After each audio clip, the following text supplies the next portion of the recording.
It's not on the site though, because we got to put it on the site. The link to it. Yeah. Let me get the share button here. All right, now I'm gonna go back. Which page do I need to go to? It's just the office hours page. So Top Speed Golf /office-hours. Somebody said they can see and hear. Greg, if you can hear us, we're working on it. We're almost there. Let's do what now? /office hours. Yeah, office-hours. That's the one I'm at right now. Where do I paste the link in there? What's weird? I can see. I can hear you. Webcam working here. That's the original one. Oh, okay. Yeah, so we're gonna do edit with Thrive Architect. At the top, yeah. I've got it up. Do you have the link? Yeah, I'm going there right now anyways, to where you're at.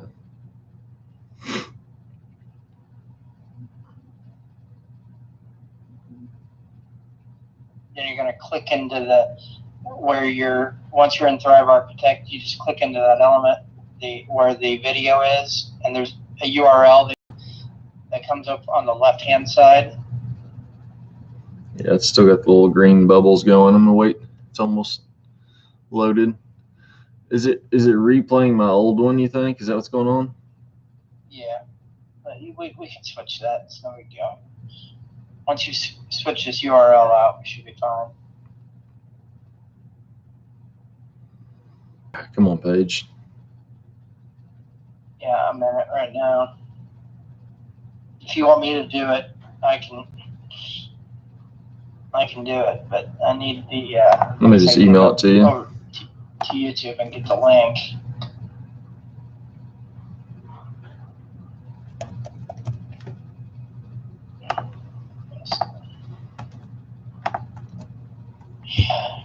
Good old gigabyte internet.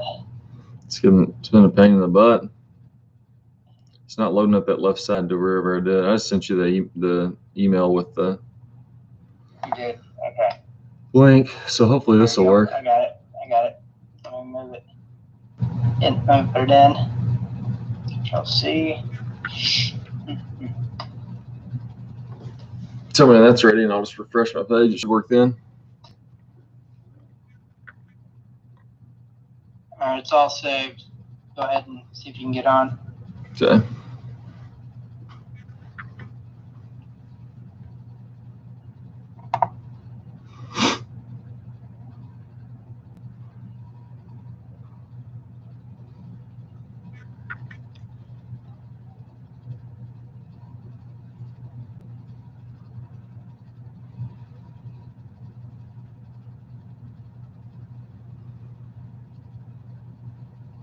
Well, I see something going.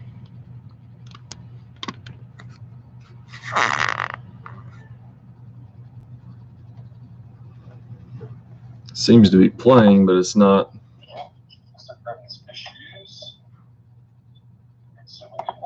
7 seconds ago, they said they could see you. I think it's replaying the original thing. You hear me talking like I am right now, or is it totally different?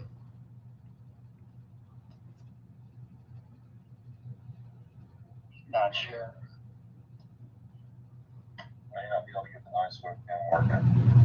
See, it's playing the old one.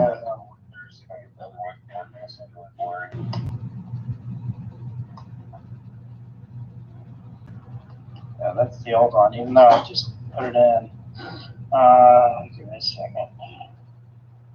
Here, why don't you put something on the chat saying we're working on it.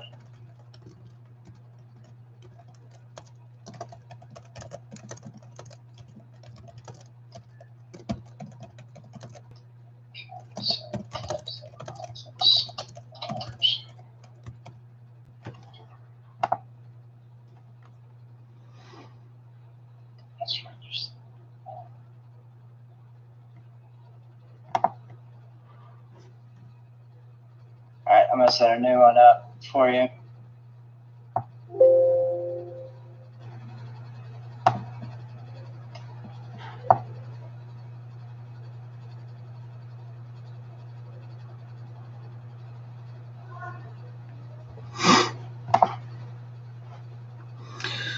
It's weird because my stream, if I go to YouTube, I can see myself live, and it appears to be working on there. Where to put the new one in?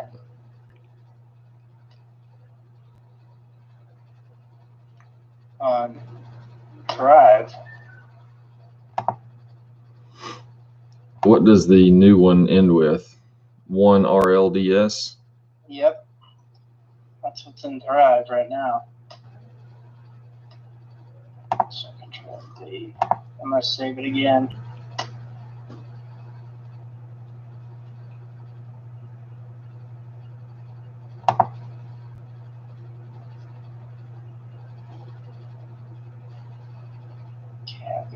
Right. Oh, I got the picture up there now that I changed it to.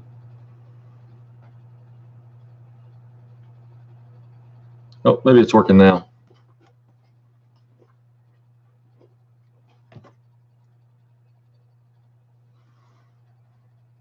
All right, I think it's working now. Can you see me on there, JJ? Yep. All right, Okay. buddy, I'm off. You're on. All right, thanks, man. Sorry about that, guys. We had an internet issue, and it logged me out, and then we had to refresh it. So we should be good to go now. Apologize if you saw the earlier video on there. I'll stay a little later just to make sure I get to everybody's questions here. Let me start from, actually, I'll start from the bottom, and I'll try to get to everybody. So don't worry about it if I don't get to it right away. I'll definitely get to you here. So Charles says, I'm in the ball striking masterclass. I'm at the point where I'm supposed to take 3 divots, 1 shallow, 1 normal, and 1 deep. My problem is I pick the ball clean, and I'm having trouble taking a divot. So a couple things here. You want to make sure that your weight shift is early enough. And a lot of times what people will do is they'll get their weight shifting to the right side in the backswing, and then they're waiting until the downswing to start getting their weight shift to the left. So that makes it really rush. The downswing, the entire downswing is just a quarter second. So actually what's happening is as your hands are about, halfway back in the backswing, then that's when your weight begins to shift to the left. And then as you're ready to start the downswing, your weight should already be pretty well to the left before you start down. There's a great drill that I have called the step drill, where basically you put your feet together. As you're doing your backswing, you take a step forward, and then once your weight is left, then you can go ahead and swing on through. So that's the first thing I would check, to make sure that your weight's going left early enough. And then from there, a lot of it's intention. So if you're not really used to working on your divots, and maybe when you try to hit down a little bit more, you tend to chunk it, then your body is immediately saying, I don't want to hit down on this thing, or I'm going to chunk it. It's kind of like a red flag going up inside your subconscious mind saying, I do not want to hit down on this, because the results have been poor before. And it's just overcoming that. Once you start to hit down a little bit more and a little bit more, and then your body gets that good feedback of, okay, I can take a divot and hit a good solid shot, then it gets more comfortable with it and it's easier to do. So what I would recommend to do first is check your weight shift. And then second, and post on there on the Facebook group. I can take a look at it while Q's out, or when Q gets back, he can take a look at it and mention what I said here in case Q sees it and he may not know what we talked about. And then from there, I would just try to hit the heck out of the ground. I mean, really chop down on it so that you can improve a little bit quicker there. Second one here, can you discuss combining the good flip and the left arm rotation post impact? Also, when I go to the course, I find myself starting the swing with the upper body. Let's go one at a time here. So these are several questions here. So a good flip, basically what that means is as you start your downswing, you're going to have some lag that you have to release. So the only way to get speed is to create this lag, and then I have to get rid of that. Now, when I release that, as I come to the follow through, eventually my hand's going to be, my left wrist is going to be flat, and then eventually my left wrist, and I'll try to hold it here where I can see on the screen, my left wrist is going to be flat, and then post impact, it has to release upward and it has to fold. So if you're looking at your follow through and you're looking at your left hand here when it's kind of shoulder height, it's going to fold back up like that. That's what I call the good flip. It's not that we want to hold this thing locked all the way around and hold it as far as we can. That's not the idea. we go ahead and let that thing fly, but it's happening past impact. So basically it folds up after the straight line release. The arm rotation post impact is pretty much going to be, let's see if I can get a picture here.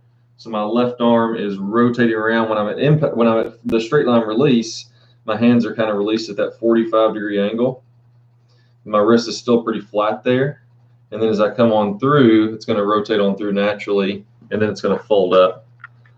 All right, so that's just how it's going to release with the momentum of the club. So basically, you don't want to fight your wrist and try to keep those locked. If you want even more flat left wrist or release in front, you're still letting it go as quickly as you can. Just look at Dustin Johnson. You know, he's very bowed in the backswing, but then past impact, it's letting it whip on through there. Starting the swing with upper body, I'm aware I'm doing this, but I can't seem to break the mold. Is there something that I can do? Such as think of. So basically, the question is saying, I know I'm starting my swing with my upper body. I really can't do a lot about it. I've tried different things. What do I need to do to kind of break this habit? And again, I think probably the best drill is to make sure that your weight is.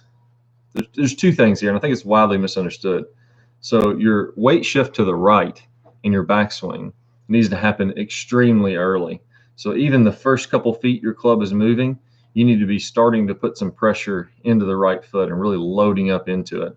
If I stay left or if I stay centered during that time, I'm way behind the 8-ball. So I need to get the weight to the inside of my right foot early in the backswing. And then as my arms are about halfway back, or my left arm is kind of parallel to the ground in the backswing, my weight is already starting to go back to the left. As I go to the top of the swing, my weight is going to be transitioning and favoring the left side. So imagine, again, very early in the swing, I'm favoring the right side. As I start to unload the right side and begin to go to the left, it doesn't mean all my weight's going to be on the left at the top of the swing. It's just barely starting to favor the left side at the top of the swing. And then I'm ready to start down. So it's not that I want 90% of my weight on my left side when I start the downswing. That's not going to be the case, but it's just barely going to be favoring that. And then as I'm starting and I'm going about halfway into my downswing, that's when the majority of my weight's going to be on my left foot. So if you are late with that sequence, so maybe as you start your backswing, you're still a little bit too much on your left side, or you're centered. Well, now I'm not far enough right. And then when you get to the top of the backswing, now you're finally getting to the right side. And then when you start the downswing, you're still so much on your right side, you really don't have a way to start the downswing, so you're just going all arms. So usually that's what I find, is that players are a little far behind when they're doing that. So that's what I would recommend doing, that step drill. Again, start with your feet together. As soon as you start your backswing, begin that step. Then get your weight on the left at the top, or feel like your weight's starting to push in the left at the top, then make your downswing. I want to scroll up just to make sure everybody, yeah, looks like everybody's hearing me okay.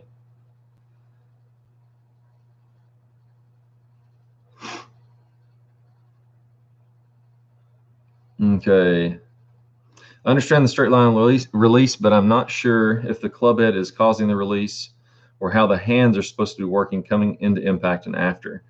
Is it more like a karate chop or rolling the hands post impact? So there's a couple things going on there, and I'll kind of use this pen here to describe. A good video for this. So if you go to the website, in the top right of pretty much every page, there's a little search bar there. And if you type in clothes hanger, so just like a clothes hanger that you would hang your clothes on in the closet, type that into that search bar, and you're going to have a video pop up. It's got a little clothes hanger on there. I believe it's in the compression line section of the website, if I'm not mistaken. But what's happening with this club, let's imagine this is a golf club. Here's the ground. My hand is the ground. And what's happening if we're going this way, this is the direction we're hitting. When I'm coming into the downswing, this green top of the Sharpie here would be my hands, and the bottom of this would be the club head itself. What's happening is I'm coming into impact. I'm going to really exaggerate here, but my hands are getting lower. This would be my lower hands, and the club head's getting closer to the ground. And then my hands actually come back up and in as the club head releases out in front. Right, so if you look at just the green part, which would be my hands, it's coming back up and in. It's kind of making this arc or this circle. And as that tightens that circle up, that whips the club on through. So if you imagine that in the golf swing, Now all of a sudden my hands are getting lower, and then I'm turning my body out of the way, clearing it up. My hands are actually coming up and in, like I feel like I'm just going this way as my body opens, and that gets the club to whip on through contact. So that's what causes the straight line release, is that you're whipping it through contact. What I'm not trying to do is I'm not trying to take my hands and push this club to the ball to make it release. That's when I'm going to get the flip and it's going to fold up too early. So hopefully that makes some sense. The hands will also roll over. If I'm looking from this direction, my hands will be opening. So if you kind of imagine this is my hands here. In the backswing, they're going to be opening. And as they come on through, they're going to be closing and rotating around naturally as I come on through contact. So I'm not trying to hold those closed or anything. I'm going ahead and letting those go. So please explain the correct position of the club, the face and the direction of the shaft. Ooh, that's a tricky one because the shaft is moving around a lot. At the top of the backswing, my driver is level with ground, but points to the left of the target, with the face of the club flat/parallel to the ground. I tend to fade the ball. So here's an interesting one. That's one of those things that I would say really separates the Top Speed Golf system from a lot of other systems out there. Now, I'm not arguing that you could take, Adam Scott's club position at the top, and I wouldn't say, oh, that's incorrect. I mean, all those angles are beautiful. His left wrist is nice and flat. The club face is parallel with his arm. All this great stuff that people would say, oh, that looks really good. It looks really great. But also you'd have a guy like Dustin Johnson, who's got the wrist, 30 degrees bowed like this at the top. Very different than Adam Scott. His club face would be a little bit closer to what you're saying. And then you have a guy like Ben Hogan, who is a little more cupped at the top. You have players that are laid off with the club pointing more to the left. Again, Hogan. You got players with the club pointing to the right, like Fred Couples. You got players that are on plane again, like Adam Scott. So what a lot of instruction focuses on is getting all these little tiny details just perfectly lined up, all the angles looking great so that your swing looks nice on camera. And that's really missing the point of what we're trying to do here. You can go from any of those backswing positions I mentioned and hit the ball fantastically. So if we're focusing on getting all those angles at the top right, the pros are teaching us that isn't really that important. What really matters is how you're coming through impact, how you're coming through the downswing.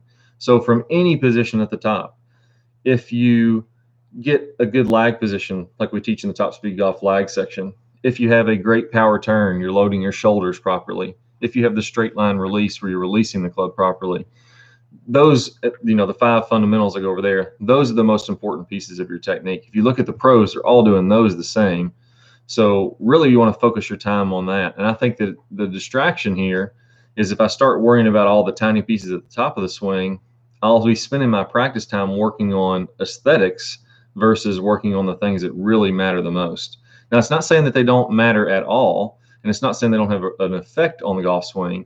It's just saying they're not the most important pieces. They're not going to carry the most weight. So knock out the 5 pieces, the 5 fundamentals. Once you have those looking fantastic, then maybe you could go into some of those aesthetic things that you just like or you want to clean up or whatever, because you'll already be playing some fantastic golf. Kind of build on that. Once we have the 5 pieces, we're getting our work done on those. A great way to work even further on this is the ball striking masterclass, where you work on hitting different shot shapes and being able to use the club most effectively there. So I think that's a good question to address, because there really is no correct face angle at the top or left arm position or club position. It depends on what you do after that. Really, most of this stuff is in the downswing that it matters the most, like the lag, the straight line release, the compression line, the stable fluid spine coming through contact. Those are the important pieces, which are most of those are in the downswing. The big one for the backswing is make sure you get that good turn going back so that you'll have some power in the downswing to hit with. So besides hitting slightly up with a driver and slightly down with an iron, is there any other differences? Yeah, there's a lot based on, the club shaft and that kind of thing. Let me get my caffeine fix here. So whenever you're using, let's take the 2 largest examples, which would be a lob wedge, which would be the most down, and then it's the shortest shaft. So you're going to stand a little closer to the ball. if I'm hitting this way, this direction, and my club shaft with a lob wedge is like this, it's more of a vertical angle because the shaft is shorter. As I get a longer club, now it's going to be a flatter angle away from the ball. Right, so this would be like a driver. So lob wedge, driver. As you do that, your posture is going to change a little bit. Shorter the irons, the more bent over you're going to be. Longer the irons, a little farther you're going to be. Typically with a sand wedge, it's not as long of a club, doesn't carry as much momentum in the backswing. So you're going to you're still going to have that good shoulder turn, good load, but the club shaft isn't going to go all the way back to parallel. It stops shy of parallel. As you have a longer driver, it's going to carry you back a little farther and get to parallel or somewhere around there. Again, it doesn't matter what this angle is. It matters mostly what the shoulders and the body are doing. You want to make sure you really load those up so that you can get some power, like we talked about in the power turn. But there are some differences like that. Now, the cool thing is you don't consciously have to really make any adjustments for those.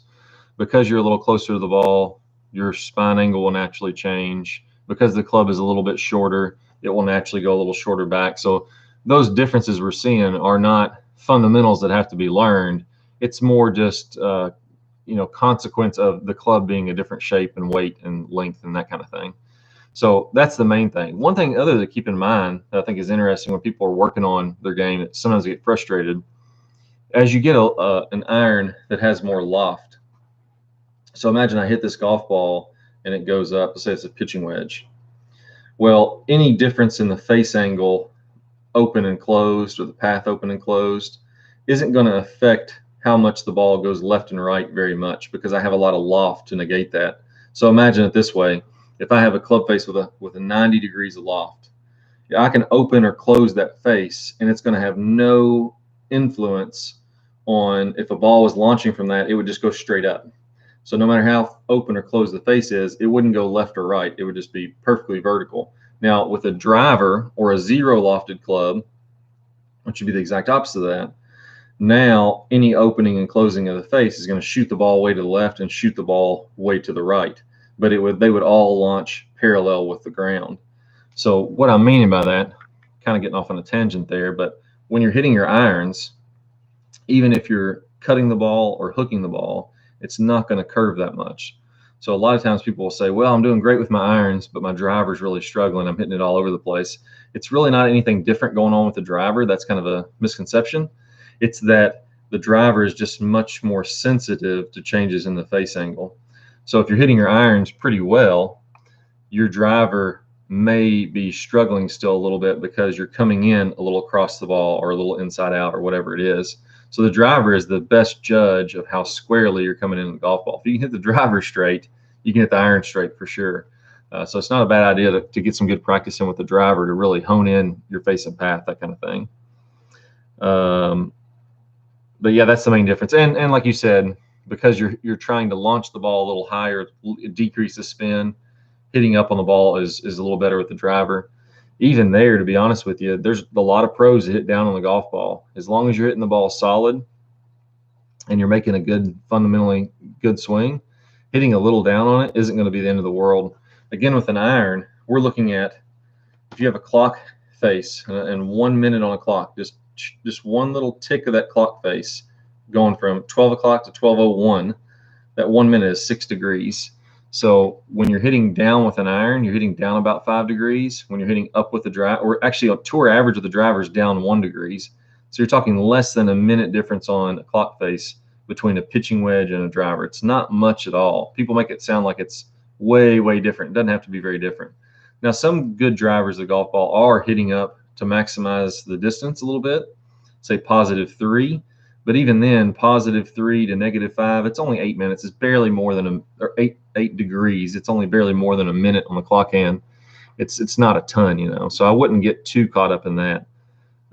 If you're making a good swing and you're hitting it solid, that's the most important thing. And then we can kind of iron out the details of how much we hit down or how much we hit up based on, how we want the ball to launch. If you want to launch it higher, a little more up or more level, if you're hitting an iron. If you want to launch a little lower, then you can hit it down a little bit more.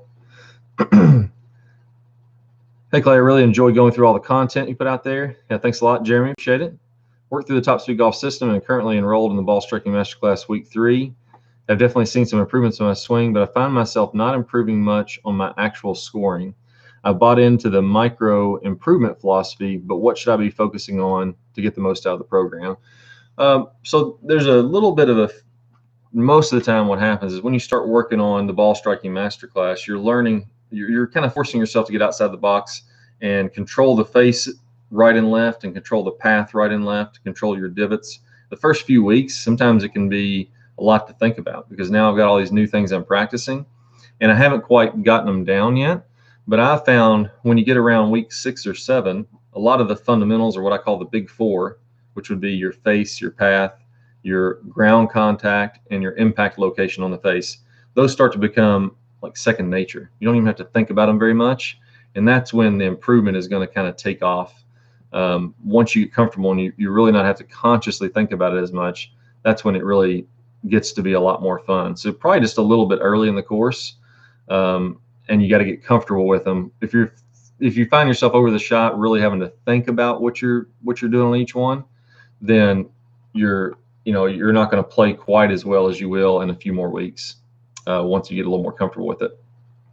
So just stick with the process is all I would say on that one. I don't think there's anything in particular there that I would worry about.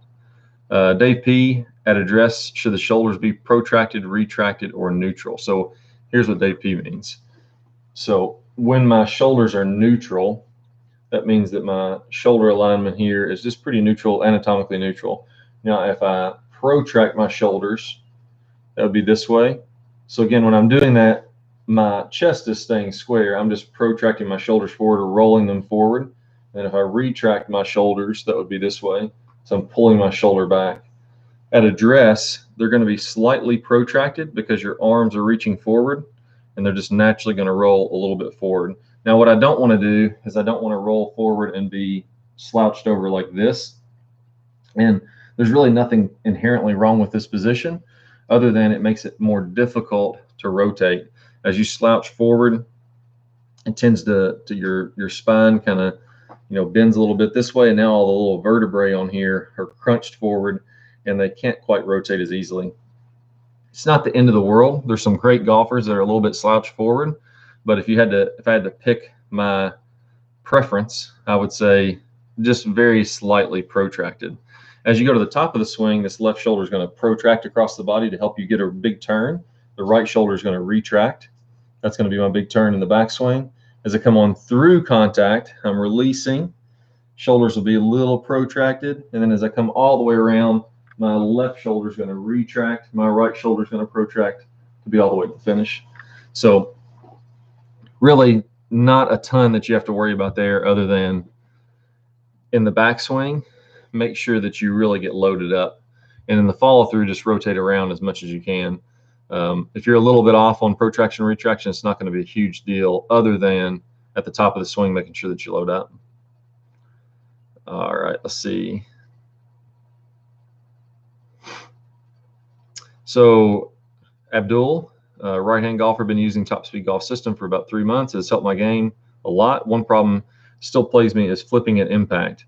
I followed all your drills, but still can't stop the flipping. So a couple things with the flipping that I found gives people trouble. So number one is that if you're losing your posture, so you're tending to kind of stand up out of the shot. So let's say that let me see if I can demonstrate this a little bit where you guys can see me. So if I'm coming down to contact, let me make sure I'm in the frame here. It's lagging behind. Yeah, so if I'm standing up out of this golf shot, instead of staying in my posture and rotating around, I have to flip, right? Because my hands, if you look at my hands, as I stand up, are getting farther away from the golf ball. And if I had a lot of forward shaft lean and lag, I wouldn't be able to reach the golf ball. My club is being pulled up this way. So the flip is necessary to make contact with the golf ball when we're standing up out of our posture. So you really want to feel like, and what I like to feel like, I'm in my wife's office. So hopefully you guys can hear me. So I'm not too far away. Let me grab. It's the only club I have with me. I should have come better prepared here. So this is the old school wooden club. My wife used to work for the Golf Channel and they gave us to her. So when your club stands up that way, So I'm losing my posture. Now my club stands up. My toe is going to dig down. So if this is the sole of the club, now the toe is going to be further down this way. What I would like for you to feel is like the heel is further down. So when you're coming into contact, as you keep your posture, you're going to feel like you get lower. My hands are lower. I'm going to go ahead and adjust this. So I'm getting lower. My hands are lower. And now all of a sudden, I'm being able to open up my hips, and I'm being able to have a lot of forward shaft lean. So this would be the wrong way. I'm standing up. Now I have to flip to reach the golf ball. This would be the right way here. I'm keeping my hands lower, my club lower, and I'm rotating around to get that forward shaft lean. So that's the major things that I see players struggling with, is that, hopefully we didn't lose our internet connection. Yep, so that's the major things I see. Standing up is a big one. And then also the club raising up. When that happens, then you have to flip to reach the golf ball. So really getting very extreme with that and keeping those things in mind as you're working through the drills. You really can't do too much of that. So I apologize. My internet connection seems to be in and out. I'm hardwired right into my internet. So hopefully it doesn't go out on me. So at address, how far away should I be from the ball? I think that I may be standing too close. The video of my swing looks okay, but not perfect with the appropriate tilt, etc. But not sure I have enough room to allow the swing to complete properly.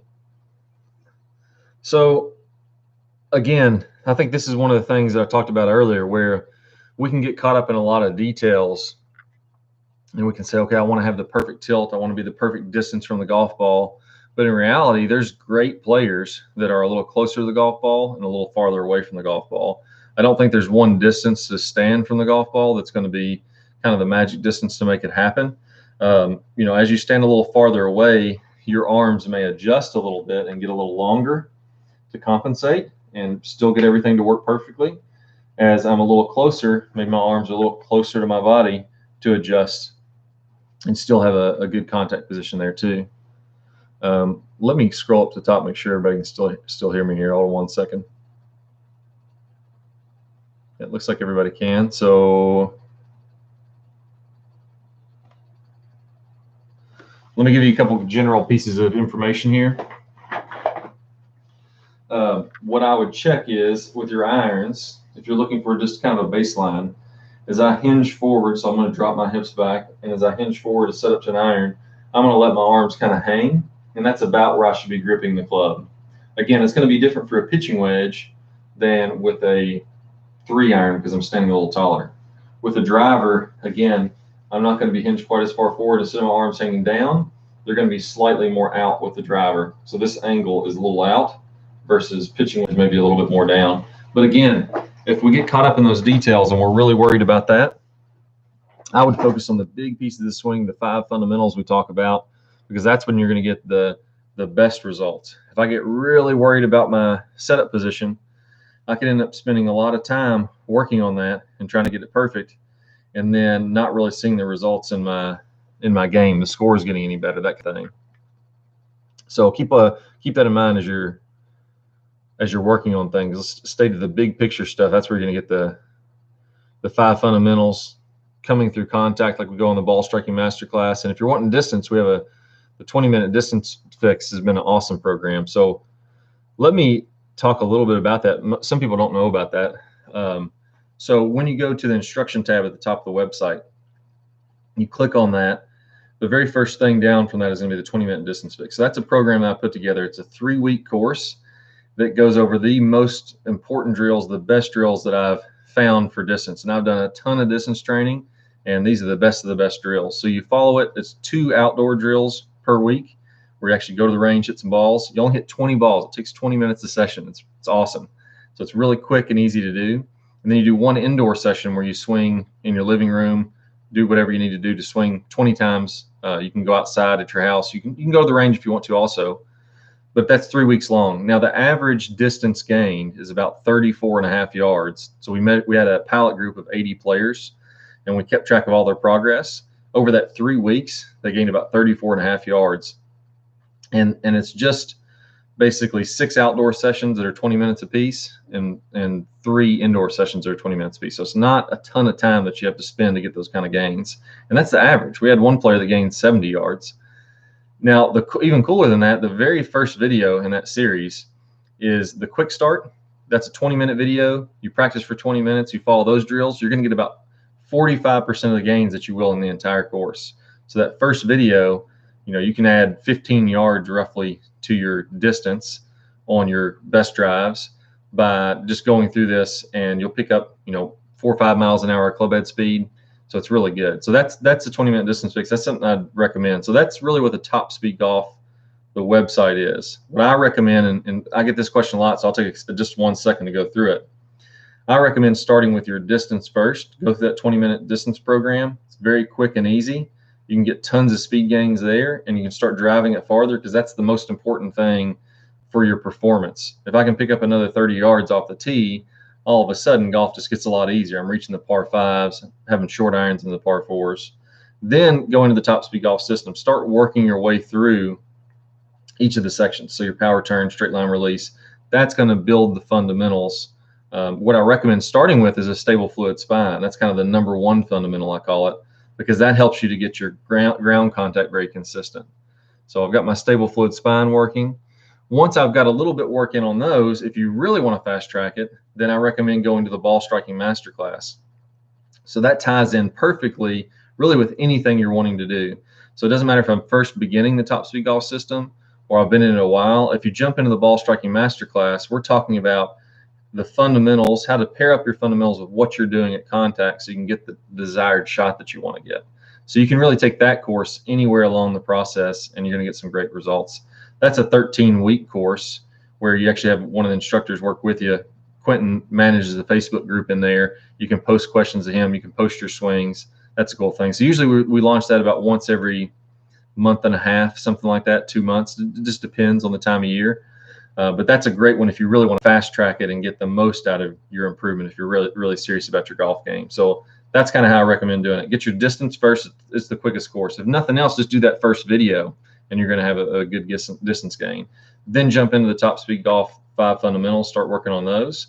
And at any point along the process, if you jump in the ball striking masterclass, you're just going to improve the same way you did, but you're just going to improve faster. So hopefully that helps. And that's kind of why I keep on going back to not get too wrapped up in the details.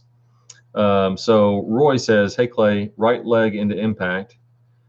I'm a reformed early extender. That's good. It's better than being unreformed early extender. Not as good there. Now getting shaft lean, but at impact I feel jammed up trying to move down towards the ball. My trail heel comes up 4 inches onto toes rather than the outer part tilting down the line. On camera, it looks like I have knee flex, but I think this keeps, sorry, I'm gonna have to adjust my screen here so I can read it. Keeps my hip high and reduces the side bend and spine tilt. What can I do? So part of this sounds like that you may not be opening enough. So what he's talking about is if this is my right foot, this is my left foot, and I'm swinging this way. The heel, as you start your downswing, at impact should start to come up with your right foot a little bit, and then as you come on through the follow through, that heel rotates all the way around. So I actually don't have shoes on. We'll get it real. Let me get this out of the way here. All right, so let's see if we can see my feet here.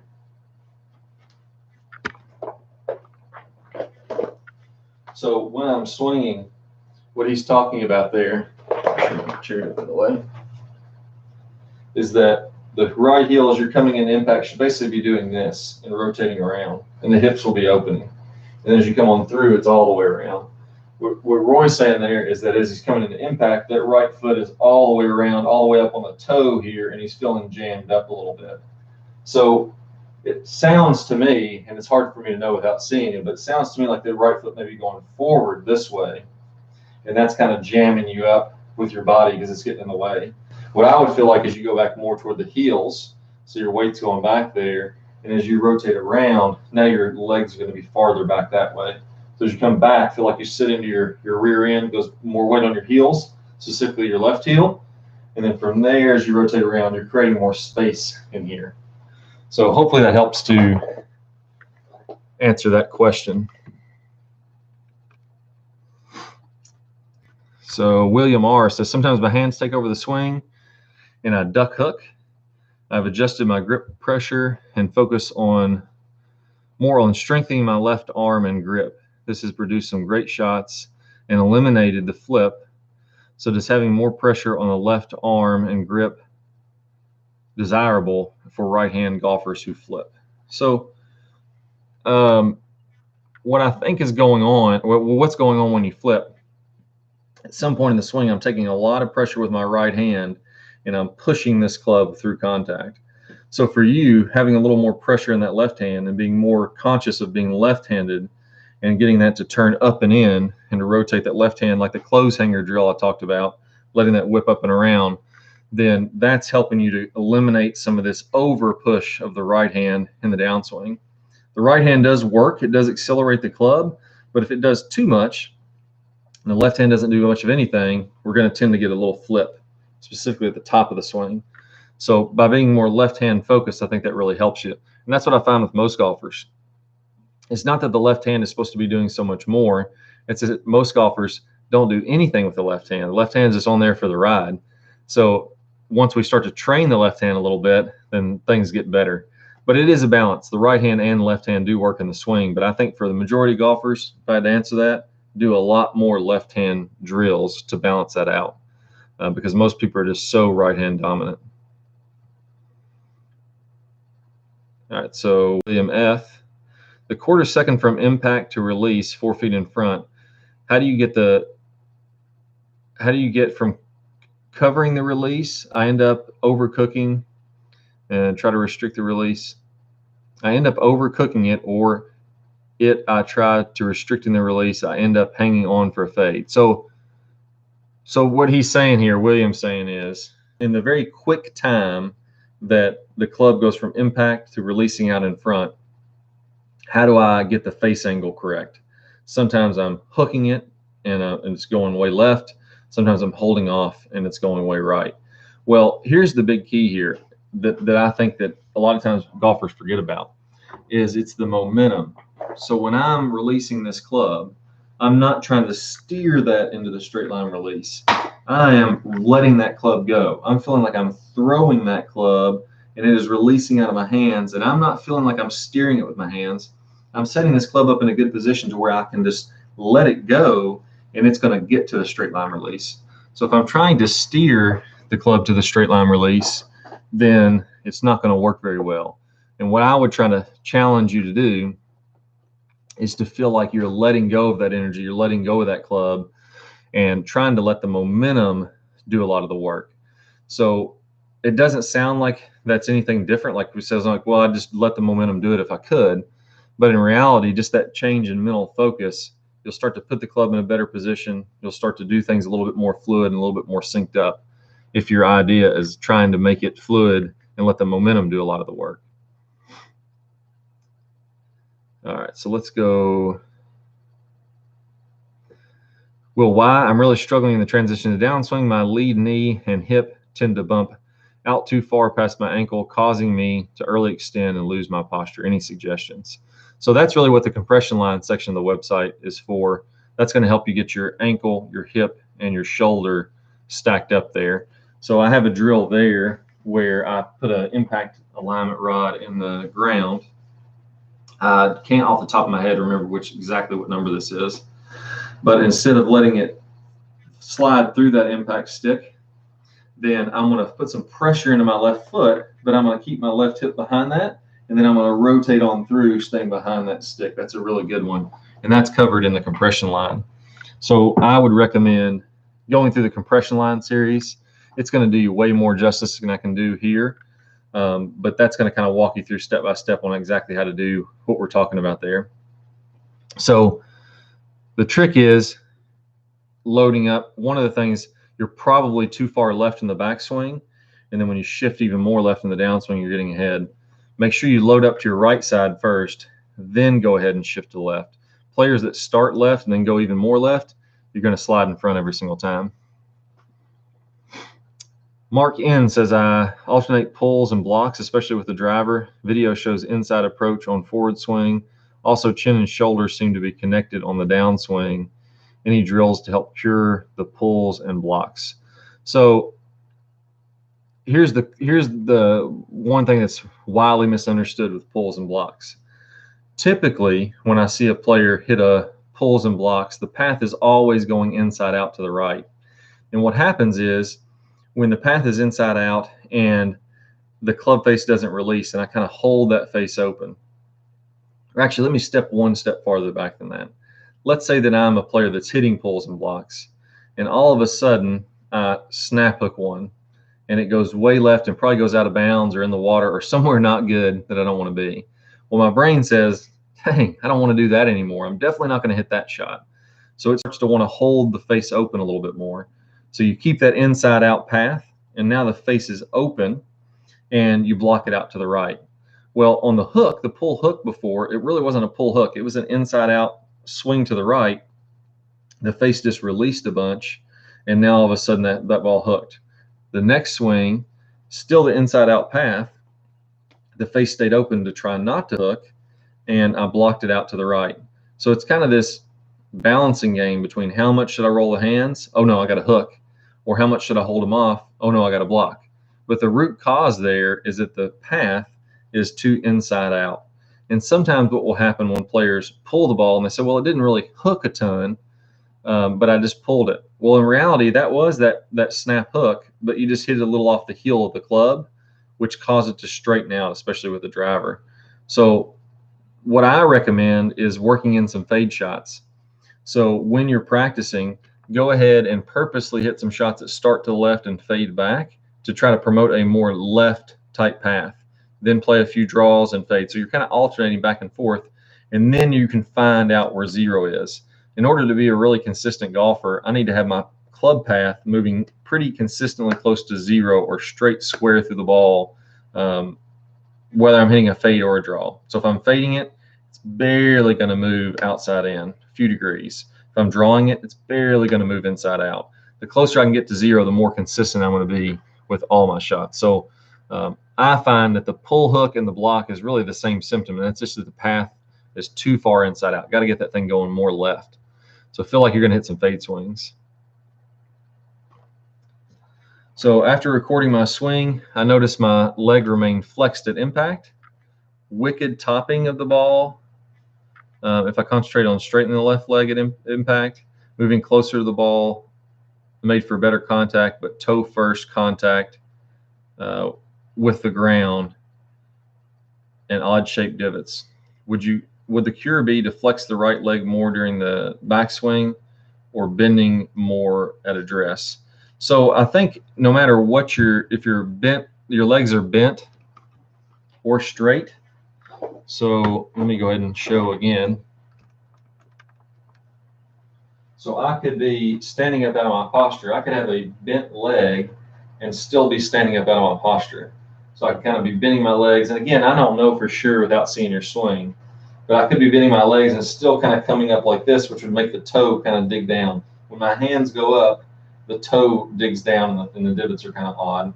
So I think it has more to do with the shaft angle that you're talking about. I would like to see that shaft getting lower, my upper body getting lower, and feeling like the heel, again, the heel is a little bit lower coming through contact. And then as you come up and straighten your left leg, that's going to be happening after contact, kind of the straight line release. So my left leg should be straightening as I release the club out in front.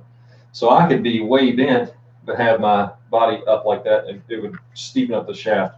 I think you need to focus on this club shaft and feel like it's coming lower through contact, heel down, and then you're going to release everything out in front. That's the main thing that I would focus on if you're getting those odd shaped contact with the ball. So I guess in a nutshell, I would work on contact with a golf ball and getting those divots to be better before I would worry too much on the leg. Once you get the divots to be good, then I think it's going to make a little bit more sense how you would release in front. but the leg should be straightening to the out in front to the straight line release. It shouldn't be dead straight at contact yet. So what is the timing between the shoulder turning down and the arms taking over the swing? Shoulder turning down and the arms taking over the swing. I'm not exactly sure what you're asking there, Steve. So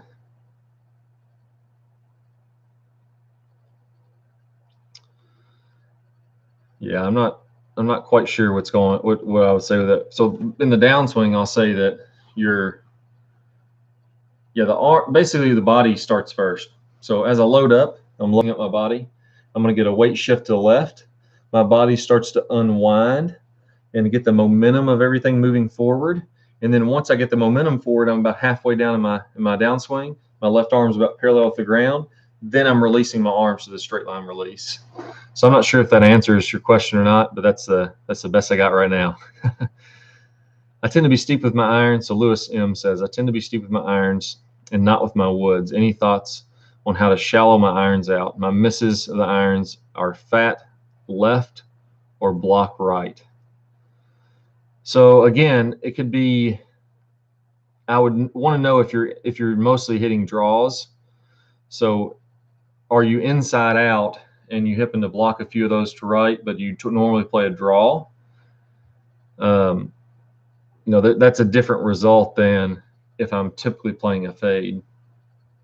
So the reason you're not steep with your woods, let's get with that first, is because it's on a tee, right? So I could actually be coming in, or if you're talking about a driver, it's on a tee. So I could be coming down steep and not hitting the ground at all. If you're hitting a fairway wood, you're farther away from that ball. So you're coming in a little flatter. And even if you're a little bit steep, a fairway wood just isn't really going to dig. So the same exact swing that won't dig with a fairway wood, or that could even pick the ball clean with a fairway wood, all of a sudden you get a pitching wedge in your hands or an 8-iron in your hands. Now it's going to start to come down a little bit steeper. So that kind of, it's not that your swing is different with your woods than it is with your irons. I've watched probably, I don't know how many tens of thousands of golf swings, and I haven't seen one yet that's totally different with the woods than it is with the irons. I find that everybody is pretty much the same with their golf swing. It's only there's different symptoms that the irons show up than the woods show up because they're just different clubs. So the swing is the same. I'll tell you that's the main thing. And if you're not shallowing out your irons, you're probably not shallowing out your woods. They're just made different so they're not digging. But I would work on, the first thing I would look at, and again, without seeing your swing, I don't know, but I would look at what's the first move down. If I'm steep this way with my hands and I'm getting the shaft steep, I would probably work on that first to get that shallowed out, get the club more in the slot. And that's what we go over in the move. So take a down the line video, see if your club is steepening up, go to the move section, start watching those drills, and I think that'll explain, that's where I would start first. But it's hard to know with the info I got there exactly what to work on first for you. At address, I establish a fluid spine tilt 6 degrees. That's perfect. So get a little tilted address. Highly believe in that. That makes things a lot easier. However, as I start the backswing, I tilt my left shoulder down as you instruct the shoulder to shoulder video. When I do this, doesn't that cancel my spine tilt to the right? So when you're rotating, so if I put a club across my shoulders here, I get my tilt. So let's imagine that my spine is tilted here, okay, and my shoulders are perpendicular to that. Well, in the swing, they don't have to be perpendicular. They can move around, they can change. So when I make my swing, my overall spine tilt is going to stay away from the target, and I'm going to rotate around that. But my shoulder can come down as that happens. So if you look at me from face on here, and again, we're not talking about exactly what's happening to the spine. We're talking more about what that's going to look like on camera. So as I'm tilted away slightly, as I rotate to the top, you can see how my left shoulder comes down, and I'm still tilted away. The most important part here is as I come to impact there, I need to have this spine angle tilted away at contact. Now pros are tilted away roughly 20 degrees, 20 to 25 degrees. I think it was trying to pull up the numbers exactly right now. I think the pros were 20.5 degrees tilted away on average, and they were within 5 degrees of that. Pretty much all pros were. We're talking about a driver when I measured this. So the most important part is where you're at contact. If I let my spine start to tilt toward the target at contact, that's going to be the real problem. So yeah, you shouldn't have any issue, even if the left shoulder comes down. What I don't want you to do there, what I don't mean in that video, is that as you're tilted away, this left shoulder comes down and I drop this way. I want to feel like I'm staying over my right side the entire backswing. And then I shift to the left and my spine is tilted away at impact too. That's very important. So I don't know if that answers your question there, but the shoulders are somewhat independent of how the spine is rotating. They're not, it's not a T, I guess is what I'm saying. So if your shoulders can rotate in a little bit different than the spine is rotating. So starting a forward swing, shift to the left halfway into the backswing, is this creation of the stretch shortening cycle into the whole body? Yes, exactly. That's right, John. So what's going on there is I'm rotating my body in the backswing. My weight's getting to the left. And now as I start to the left, if I start to shift my weight to the left, now it's going to separate what's happening with my hips and my shoulders, and I'm actually stretching that out a little bit. So when you do this, actually the most important part is not the backswing, but the start of the downswing. So some people call this the X factor. I know the guy that kind of came up with this, and when they researched this the most important part was load up in the backswing, and then as you start your downswing, that's when you want to start getting the most separation. So if my weight isn't already going to the left, there's just not enough time. If my weight is all the way on the right at the top of the backswing, I don't have time to shift my weight to the left and then swing down in a quarter second. So that weight has to begin shifting to the left. All the muscles of your body kind of stretch out in the downswing, and then I'm swinging on through. So basically the sequence is I'm loading up in the backswing. As I'm halfway back, my weight starts to shift to the left. As I start my downswing, now I'm really pushing into the left side, and my hips are leading the way, and I'm the most stretched out when my left arm is kind of parallel to the ground in the downswing. That matches up with what we talk about in the max lag position. That's also when you're maxed out with your lag. From there, then everything's catching up and releasing to my straight line release. So the weight shift, all that stuff is just in preparation to stretch everything out to have the most stretch when your left arm's kind of parallel to the ground in the downswing. Then you're just letting it all go to the straight line release as hard as you can. Let's see where I'm at here.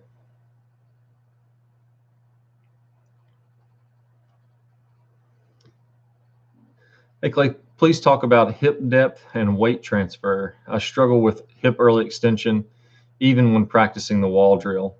So again, I talked about this a few times. Not sure if you caught those, but when doing the wall drill,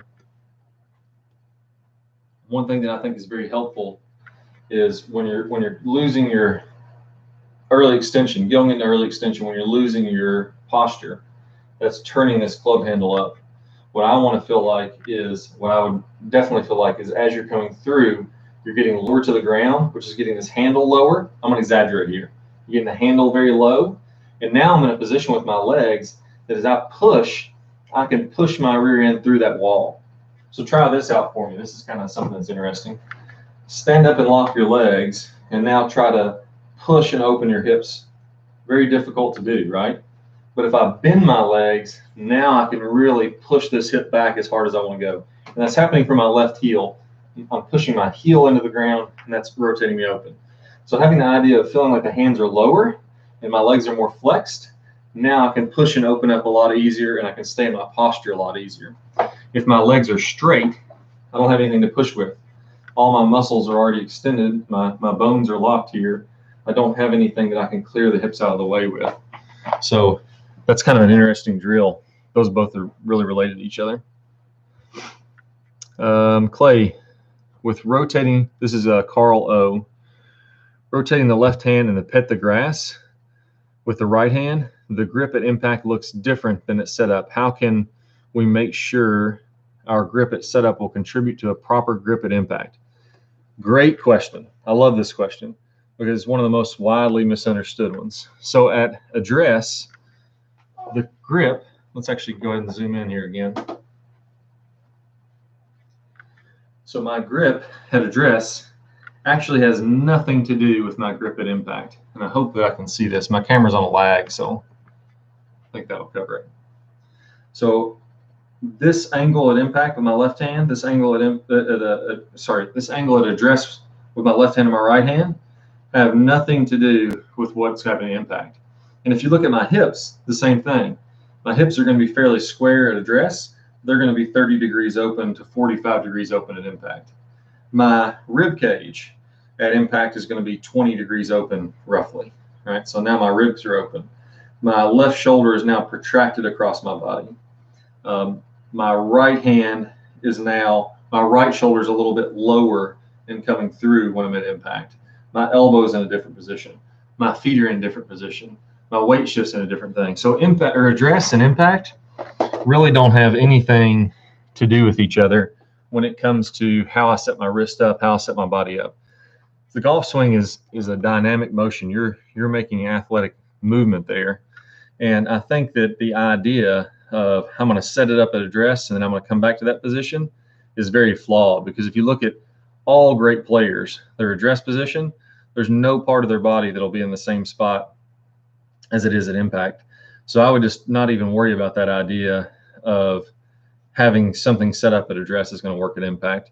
Impact's totally different than that. Now, the way I would work on impact is go through the top speed golf lag section, get that good lag angle there, work through the straight line release section. On the compression line, we talk about how to line up your body a lot easier for impact. So going through those different sections is going to help you to improve your impact position, which is the only part that matters. You notice I don't talk very much about how to set your wrist up at address in any of those. I don't really talk about it at all, because you see so many players, very strong grip, very weak grip. They all kinds of different postures and setups at address, but they all come down to good impact position and are totally different than they were. So that's a great question. Can you direct me to the best video on the site for reverse pivoting? It crept in my round yesterday and I feel I'm stuck on my left side. So there's a section on this. If you go to the instruction tab at the top, you go down to the bonus courses, I think is what we labeled them. And you go in there, there's one on the reverse pivot. It's about, I want to say it's 3, 4, 5 videos, something like that.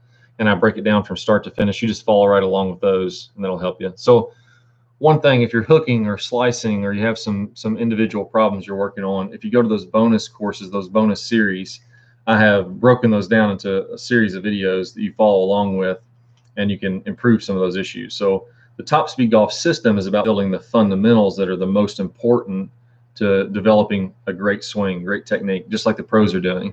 If you have a specific problem, though, you can address it in one of those bonus series. I seem to be doing better getting into position in the backswing. Then I get stuck there. I don't feel like I'm getting off the right foot into the left side. Then it seems I'm finishing the right side and off balance. That ties in exactly what we've been talking a lot about with our weight shift. So that step drill, start with your feet together. As soon as you make your backswing, start to take that step. That's going to make you begin to shift your weight left in the last half of the backswing. Then push your foot into the ground, and then you're going to go ahead and swing down once your weight is already starting to go to the left, then finish over your left foot. So that step drill can be really good for that. I want to make sure that I take that step early, get my weight left, then swing down. Having a hard time with my fairway woods. For long second shots, I usually have a long hybrid iron, which I hit down on. So this is Jeff M. When I switch to a fairway wood for extra long shots, I still tend to hit down on the ball and take a divot. When that happens, the shot goes practically nowhere. How do I improve my transition from a hybrid into a fairway wood and vice versa? So another great question there, Jeff. So the swing is going to be roughly the same with all clubs. You're hitting down in a fairway wood, I think it's around 2 to 3 degrees down. Hybrid, and this is from Pro Data, is almost the same. It goes down maybe a half a degree more. It's almost identical, maybe a degree more. So you're really making the same downward swing with an iron or a hybrid. And so I wouldn't try to make that different. I think what you're probably doing is maybe coming a little bit over the top and it's getting a glancing blow. And anytime you get a longer, less lofted club, that's going to show up more. A hybrid's designed to be a little bit more upright, and it makes it easier. Even if I come down a little over the top, I can kind of get away with it. When I'm hitting my irons, if I'm over the top a little bit, I can get away with it.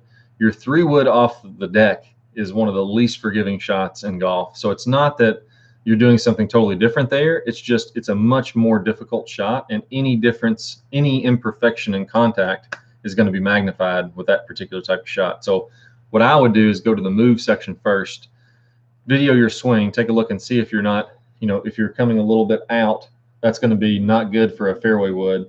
I want to feel like I get that club to kind of come in, get it in the slot. That's going to make it much easier. So I'd start there, check your swing. That's going to be one of the best places. Do you have any advice on your timing of the swing with your breath during the swing? Do you breathe during the backswing? Yeah, there's not much to that. I think that's one of those kind of placebo effects. You breathe in on the backswing, you hit an awesome shot, and you're like, oh man, I got it. That's it. And then on the next one, you try to repeat it, and it doesn't work that way. I couldn't tell you where I breathe in. I think if I start thinking about that stuff, I'm going to shoot 100. So really the things that matter in golf are, is my technique good to deliver the club through contact? So if I have the 5 fundamentals of the Top Speed Golf system down really well, that's putting my body and making my technique in the best position to be able to deliver this club through contact. And then from there, it's all about being able to swing the club fast, which we talk about in the Top Speed Golf, the 20-minute distance fix. And then it's all about controlling the club face. Can I hit fades and draws? Can I control the club face like I want to? So if I can control the club face through contact however I want through the training, like we do in the ball striking masterclass, then I've kind of got it all. So it's your 5 fundamentals for the technique, 20-minute distance fix for the distance, and then ball striking masterclass to really fine tune and get control of your ball flight so you can make the ball do whatever you want to make it do. Those are the 3 main pieces of the golf swing. Now, when I get away from that into the thousands of other things I could focus on, like breath or positions and things like that, it's very easy to get wrapped up in all that and very confused. I like to keep it pretty simple. Work on your distance in the 20-minute distance fix, get your 5 fundamentals down, work on the ball striking masterclass to speed up your improvement, and don't worry about all the thousands of other things it could be, because those will really can suck up a lot of your time and not get you the results you want.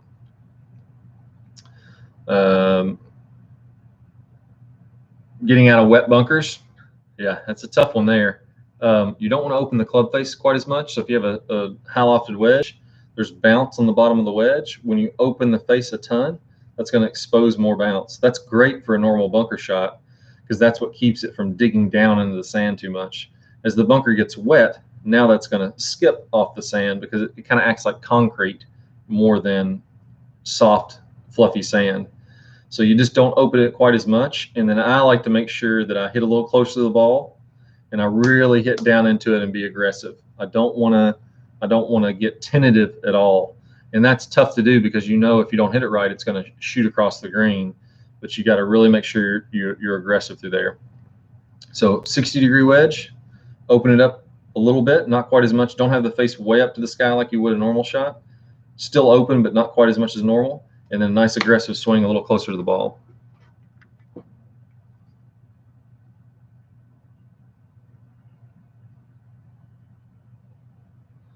Yeah, so Malik, this is a question. So how do you contact me directly? So this is really the form where you get your questions asked.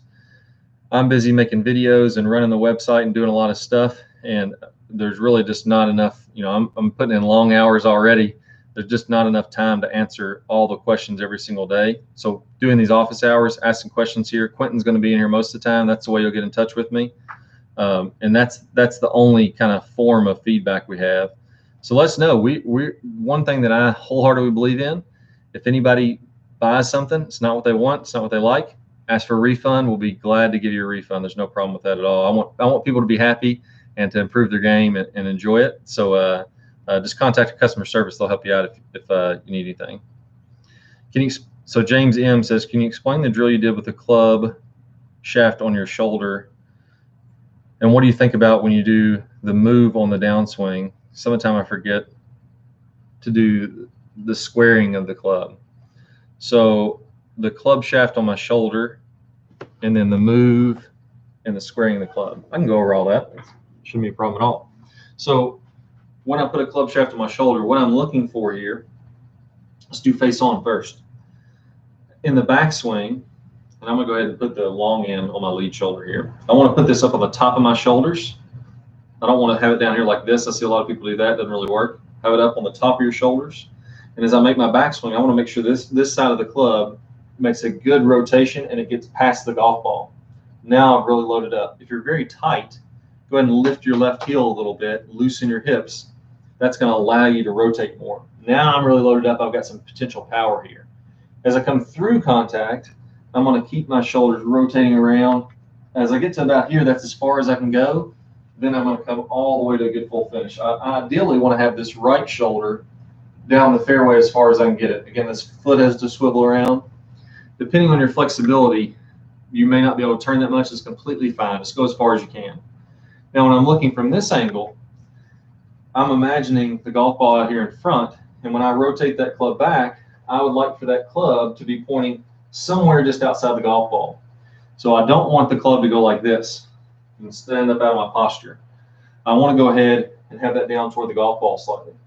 Now, as I come on through, same thing. Through impact, I'm staying in my posture here. And then as I come around, then I'm going to come up out of my posture, right foot, right shoulder toward the target as well as I can get it.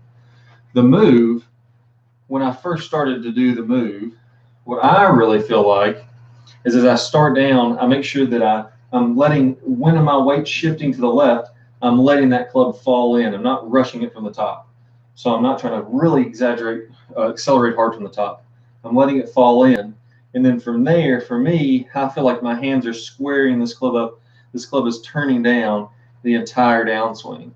So as I start down, it's squaring up this way as I keep on rotating on through.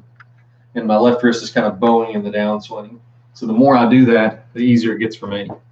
So those are what I feel when I'm doing the move. Hopefully that answered everything for you. I've been told to practice one thing at a time or I'll never improve. Do you agree? To a certain degree, I think you need what I think happens. You can work on multiple things in the same day. You can work on multiple feelings at the same time. That's all fine. What happens is when I start working on multiple things that don't really affect my contact very much. So everything in the Top Speed Golf system is designed to improve your contact. So for example, the power turn. When I make a bigger shoulder turn, that allows me to load up. And as I unload and make my power turn finish, my club moves faster through contact.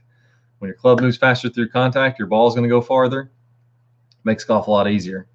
When I'm doing lag in the golf swing, and that's why it's one of the fundamentals, by having this lag and releasing it to the straight line release, that allows me to have more forward shaft lean coming through contact, which compresses the golf ball more. That allows me to have my body and hands leading the way, which makes it more consistent. And that basically allows me to have more speed also as I release the club properly. So whenever you're working on any of the fundamentals of the Top Speed Golf system, they're designed to put your body in a position to make contact more important. Now, what happens when people say, I'm working on too many things? What they're really saying is, I'm working on too many things that don't really matter or don't affect my contact. So maybe they're worried about how they're setting up. Maybe they're worried about what their elbow is doing in a certain position of the swing or what this is happening, and something that doesn't directly correlate to contact. When you start working on that stuff, what happens is the confusion really sets in.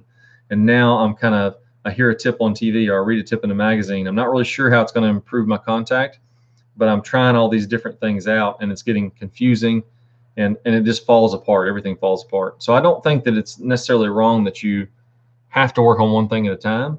What I'd recommend doing is videotaping your swing, checking it against the 5 fundamentals, seeing which one of those fundamentals are off track the most and starting there. Work through level 1 And then you can go over and work on the other fundamentals that are a little bit off in level 1. Once you've done level 1, then you can move to level 2 and then level 3 that way. But I don't think, if you got plenty of practice time, I don't think there's anything wrong with working on, for example, lag and the straight line release at the same time, because those are tied together, right? If I have more lag, now all of a sudden it makes sense that I need to release that to the straight line release, and vice versa. If I'm casting, my lag's not going to be very good and my straight line release isn't going to be very good. So working on those two things together makes total sense. If I'm working on my power turn, now I'm loaded up, I'm making a bigger turn. Now it's easier for me to get lag because I feel like I have more time and more space to create lag. And now it makes it easier for the straight line release. So I don't think working on multiple things is the issue, really. I think working on multiple things that aren't important is what the issue is with a lot of people, and that's where it gets a bad name.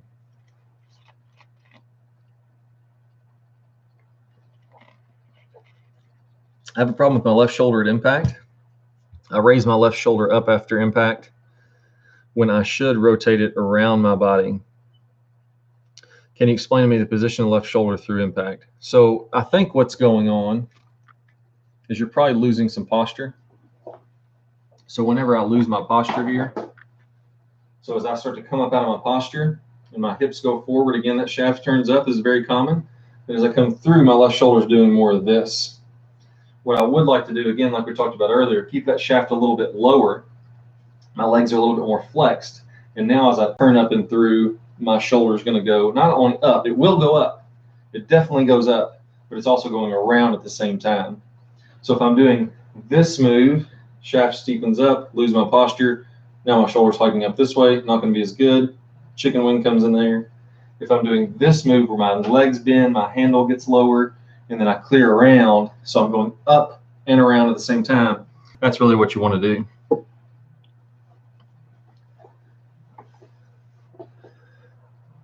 Let's see here.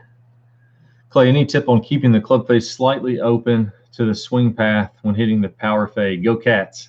That's right, go Cats. So the power fade, the biggest thing with that is that when you have a steep downswing, so when you're not doing the move, and I start down a little steep, there's no way to hit a power fade. And I'm going to end up coming down steep, and when I hold that face open, it's going to be a glancing blow. To get the power fade, I need to shallow that club out, come from the inside, and then all I do is turn more left. So no matter if you're hitting a fade or a draw, your club needs to be coming from the inside in relationship to your hands. If it comes down steep or outside, you're toast. Dennis asked if I'm related to Jimmy Ballard. No, I don't know him. I know he's extremely successful at golf schools. I don't know a ton about what he teaches. Yeah, but no relation. But I wanted to know, is the shaft on your shoulder? I wanted to know, is the shaft on your shoulder that you and Robin did? I think that's the drill I just went over. So this is a few. Me and Robin have definitely done that drill before. And that's the one that I just went over there, is kind of rotating back and through.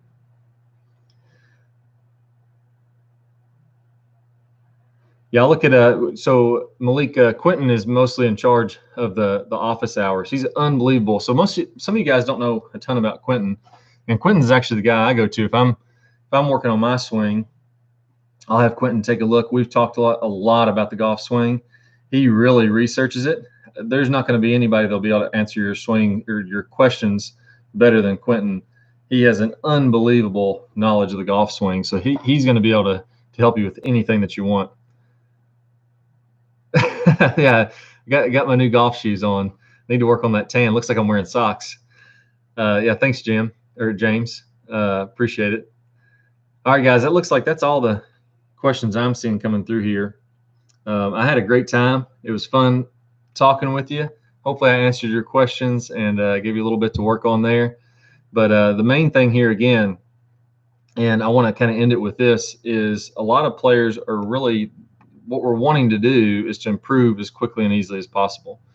And with so many tips out there, and it's so easy to get wrapped up in 1,000 different ideas, there is a simpler way to do this. So if you're looking to improve as quickly as possible, here's, again, the process that I would follow. Number one, distance is the quickest and easiest way to improve your game. We have the 20-minute distance fix. So if you click on the instruction tab at the top of the website, go to the 20-minute distance fix. I would recommend starting there. If you do nothing else, just do that first video. You're going to pick up 10, 15 yards off the tee. That's awesome. If you want to finish out the rest of the 3 weeks, you're probably going to get about double that. And that's average results based on the stats that we've covered. If you're better than average, which I bet you are, you're going to get a little bit more than that. From there, go into the Top Speed Golf system and start working through the 5 fundamentals. I recommend starting with the stable fluid spine. That's kind of the number one fundamental that'll get your body in a position to where it's easy to do all the other ones.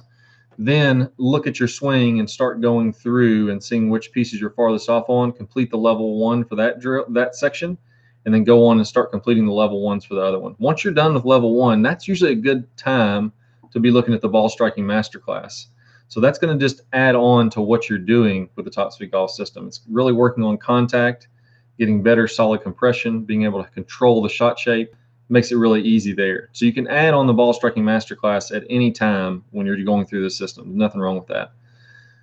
If you want to speed it up even more and you want to get kind of what we're talking about here today, but you want to be able to show your swings and work directly with an instructor, have one-on-one feedback, we have the Unlimited Review program, which Quentin and Robin do a fantastic job with that. Players are going to improve faster. You'll get more out of your game, understand your golf swing better doing that program. That's the best. But obviously it's a little bit of an upcharge there. So that's what I would say is the main thing. Work on your distance first, then go in and just focus on the 5 fundamentals. Knock those 5 out. You don't have to worry about much of anything else. Then if you want to add to that, go even faster to the ball striking masterclass or unlimited reviews. So thanks, guys. Yeah, I'd love to do a clinic in Australia. It'd be a ton of fun. I've never been to Australia. So looking forward to that. Maybe I can do that, David. All right, guys, I appreciate it, and we'll talk to you guys later.